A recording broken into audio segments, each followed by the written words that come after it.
തെരഞ്ഞെടുപ്പ് ഫലം വന്നു കഴിഞ്ഞപ്പോൾ എല്ലാവരെയും ശ്രദ്ധ പിടിച്ചു പറ്റിയൊരു മണ്ഡലമാണ് തവനൂർ. കാരണം ഒന്നാമത് ഡോക്ടർ കെ ടി ജലീൽ ഫലം പുറത്തു വരുന്നതിന് മുമ്പ് തന്നെ അതിൻ്റെ സൂചനകൾ കണ്ടപ്പോൾ തന്നെ അയാൾ പരാജയം സമ്മതിച്ചു. VS ജോയി അവിടുന്ന് ജയിക്കുകയും ചെയ്തു. അപ്പോൾ ഇത് വേറെ തരത്തിലുള്ള ചില ചർച്ചകൾക്ക് കാരണമായി. കാരണം കുറച്ച് ദിവസങ്ങൾക്ക് മുന്നാണ് വെള്ളാപ്പള്ളി നടേശൻ പറഞ്ഞത് ഇവിടെ നിന്ന് മലപ്പുറത്ത് നിന്നൊരു മുസ്ലിങ്ങളല്ലാത്ത സ്ഥാനാർത്ഥികളെ മലപ്പുറത്ത് ജയിപ്പിക്കാറില്ല, അതുപോലെ തന്നെ ലീഗ് ജയിപ്പിക്കാറില്ല തുടങ്ങിയ ആരോപണം ഉന്നയിച്ചു. ഈ അടുത്ത ദിവസങ്ങളിൽ തന്നെ എസ് ഗോപാലകൃഷ്ണൻ ഇതേ ആരോപണം ഉന്നയിച്ചു. ജന്മഭൂമി പത്രം അതുപോലെ BJPക്ക് ഉന്നയിച്ചു. മലപ്പുറത്ത് നിന്ന് മുസ്ലിം ലീഗ് എന്തുകൊണ്ടാണ് മുസ്ലിങ്ങളല്ലാത്തവരെ നിർത്താത്തതെന്ന് പറഞ്ഞിട്ട്. അപ്പോൾ ഈ ഒരു നെറേറ്റീവ് എന്ന രീതിയിൽ സത്യത്തിലൊരു നുണപ്രചാരണമാണ്.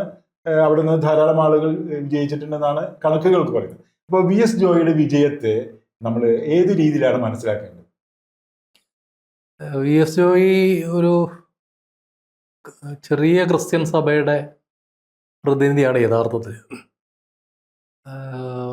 തവനൂർ മണ്ഡലത്തിൽ അവർ വളരെ കുറവാണ്. തവനൂർ മണ്ഡലത്തിൽ ഹിന്ദുക്കളും മുസ്ലിങ്ങളാണ് കൂടുതലുള്ളത്. അതിൽ തന്നെ KT ജലീൽ മുസ്ലിം ലീഗിനകത്ത് വലിയ സ്വാധീനം ഉണ്ടാക്കിയിട്ട് മുസ്ലിം ലീഗിലെ വോട്ട് പിടിച്ചിട്ടാണ് ജലീൽ എല്ലാ തവണയും ജയിക്കാറ്. അദ്ദേഹം തെരഞ്ഞെടുപ്പ് എടുക്കുമ്പോൾ മുസ്ലിം ലീഗിനെതിരെ ചില പ്രസ്താവനകൾ നടത്തും. പ്രത്യേകിച്ച് കുഞ്ഞാലിക്കുട്ടിയൊക്കെ ആക്രമിക്കും. തെരഞ്ഞെടുപ്പ് കഴിഞ്ഞാൽ കുഞ്ഞാലിക്കുട്ടിയായിട്ട് വലിയ സ്നേഹത്തിലും സൗഹൃദത്തിലും പോകും. അങ്ങനെ ഒരു ഡബിൾ റോളുള്ള ഒരാളാണ് KT ജലീൽ എല്ലാ ഘട്ടത്തിലും. എന്നാൽ പുറമെ വലിയ ആശയങ്ങൾ പറയും. CPM-നെ ന്യായീകരിക്കാൻ വേണ്ടി നിൽക്കും. എല്ലാ തവണയും സ്വതന്ത്ര ഇനത്തിൽ മത്സരിക്കും. CPM-കാരേക്കാൾ കൂടുതൽ CPM-നെ ന്യായീകരിക്കും. അങ്ങനെയുള്ള ഒരു ഡ്യൂബിയസ് ക്യാരക്ടറായിരുന്നു യഥാർത്ഥത്തിൽ KT ജലീൽ. ഇതുവരെ തവനൂർക്കാർക്ക് അത് മനസ്സിലായിരുന്നില്ല. ഇത്തവണ അവർക്കത് മനസ്സിലായി. ഇദ്ദേഹം ഒരു കാപട്യക്കാരനാണെന്ന് മനസ്സിലായി. അദ്ദേഹം VS ജോയിക്കെതിരെ പല രീതിയിൽ ഒരു വർഗീയമായൊരു ധ്രുവീകരണം ഉണ്ടാക്കുന്ന തരത്തിലുള്ള ദുസ്സൂചനകളോടുള്ള ചില ക്യാമ്പയിനുകളൊക്കെ നടത്തി. ജോയി പക്ഷേ വളരെ മാന്യമായിട്ട് അതിനോട് പലതും അവഗണിച്ചു. അദ്ദേഹം വളരെ നല്ല രീതിയിൽ ക്യാമ്പയിൻ പൂർത്തിയാക്കി.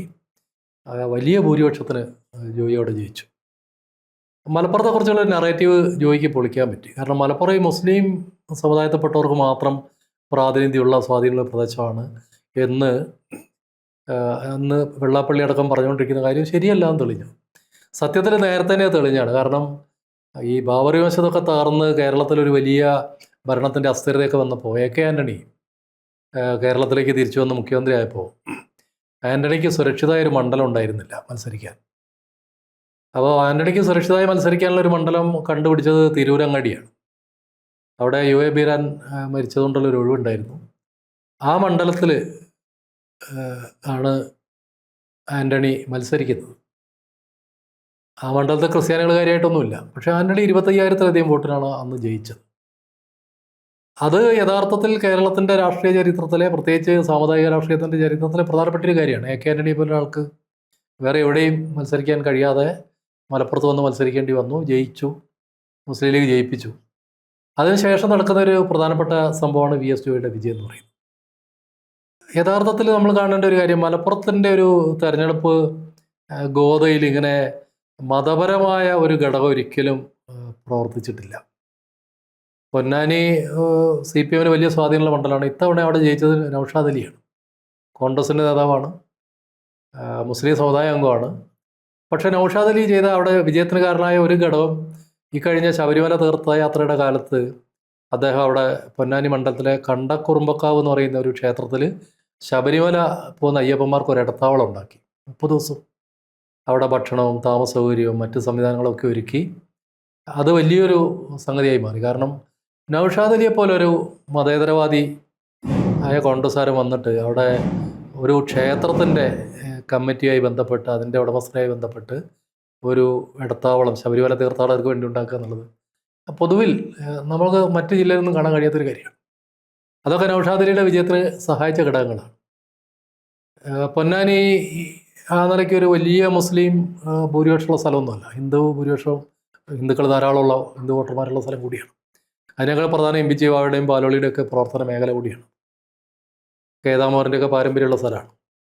ഈ മലപ്പുറത്തിൻ്റെ ഈ ഒരു സവിശേഷത, മതനിരപേക്ഷത, ജനാധിപത്യം തുടങ്ങിയ മൂല്യങ്ങളിൽ ഉറച്ചു നിൽക്കുന്ന മനസ്സുള്ള ആളുകൾ നിറഞ്ഞ ഒരു ജില്ലയാണത് എന്ന് ലോകത്തോട് വിളിച്ചു പറയുന്ന വിജയമായിട്ട് തവനൂരിലെ വിജയത്തെ നമ്മൾ കാണേണ്ടതുണ്ട്. ആ നിലയ്ക്ക് തന്നെ അതിനെ കേരളത്തിൽ പ്രചരണം നടത്തേണ്ടതുണ്ട്. ഇത് സ്വാഭാവികമായിട്ടും വെള്ളാപ്പള്ളിയെ പോലുള്ള ആളുകൾ ഇത് പറയില്ല. പക്ഷേ വെള്ളാപ്പള്ളിയെ പോലുള്ളവർ കാണേണ്ട ഒരു കാര്യമാണ് ഇത് എന്ന് പറയേണ്ട ബാധ്യത ഈ നാട്ടിലെ ജനാധിപത്യവാദികൾക്കും മതനിരപക്ഷവാദികൾക്കും ഉണ്ട്. ആ അർത്ഥത്തിൽ തവനൂരിലെ വിധിയെഴുത്ത് ചരിത്രപ്രധാനമാണ്.